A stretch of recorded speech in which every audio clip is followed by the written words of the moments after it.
Bonjour, je vais vous parler de Primo, P-R-I-M-O, c'est-à-dire du catalogue des ressources que la bibliothèque de Sorbonne Université a acheté pour vous le rendre disponible, que ce soit des livres, des thèses ou des articles.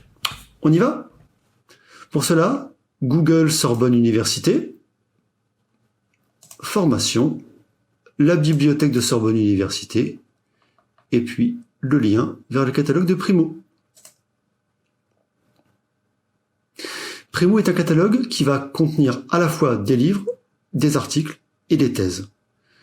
L'entrée, c'est une recherche à la Google, et il vous suffit de taper la recherche la plus simple possible. Ici, pour l'exemple, réseaux sociaux. Le problème d'une recherche à la Google, c'est qu'on obtient beaucoup de résultats. Ici, 62 000. Il va donc falloir réduire. Plusieurs façons de réduire. La première, c'est de filtrer par guillemets. Et effectivement, c'est efficace, puisqu'on obtient 19 000 résultats. C'est efficace, mais bon, moi je ne cherche que des livres. Que des livres, est-ce que je peux le savoir? Oui. Type de ressources. Et parmi toutes ces références, je vais trouver 668 livres. Ok. Et ça correspond globalement à ma recherche, les réseaux sociaux sur Internet. Oui, mais moi je travaille en lettres. Et je veux que ce soit dans la grande bibliothèque de lettres, celle de Clignancourt. Est-ce qu'elle se trouve là? Oui, Clignancourt. Je clique dessus et je passe à 145 résultats. Tiens, je retrouve toujours les réseaux sociaux sur Internet qui sont ici. Oui, mais je dois réaliser un travail pour une UE en anglais. Je veux donc un livre écrit en anglais. Ok. Langue. Ouais, anglais.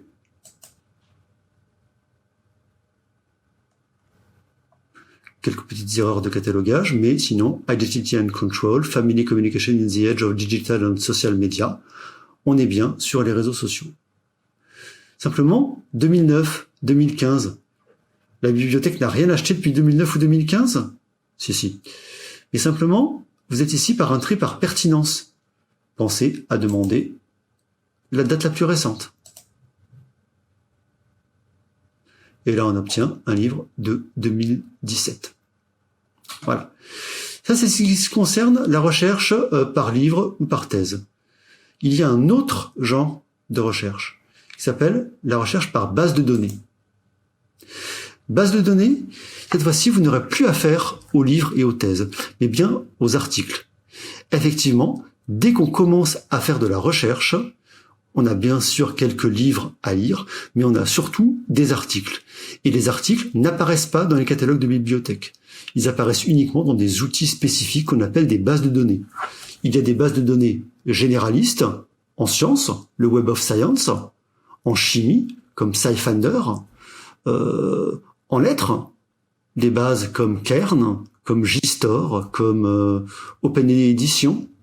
Bref, il y en a quasiment autant de différentes qu'il y a de disciplines à regarder. Deux choses, soit vous connaissez le nom de votre base, et à ce moment-là, vous la tapez telle quelle, et oui, effectivement, Kern, vous avez les différents pétales, sciences de l'éducation, poche, géographie, humanité, géographie et environnement, vous avez accès à tout cela. Soit vous ne la connaissez pas, et à ce moment-là, vous allez regarder par discipline, lettres, médecine ou sciences. Je prends l'exemple de SciFinder, qui dépouille la chimie donc. Si vous cliquez sur disponible en ligne, vous pourrez la consulter, que vous soyez ici en bibliothèque ou chez vous à 3 heures du matin. La seule chose qui vous sera demandée, c'est le log et le pass qui vous permettent de vous connecter chaque matin à Moodle. Donc, on a cherché des livres et on a cherché des articles. Revenons un dernier moment à la recherche par livre.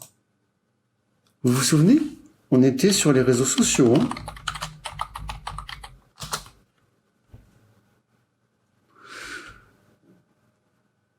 Imaginez que vous ayez emprunté un livre, que vous souhaitiez emprunter un livre.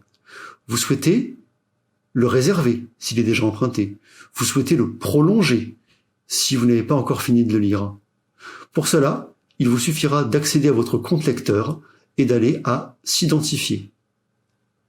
Deuxième type d'usage, le livre vous a vraiment intéressé, vous vous en êtes inspiré, vous avez tiré des idées de ce livre que vous avez intégré à votre travail. Il faut maintenant rendre à César ce qui est à César, et donc le citer. 3 petits points, ici, et on vous dit comment citer l'ouvrage en cliquant sur citer. Voilà. J'espère vous avoir été utile. Bonne continuation!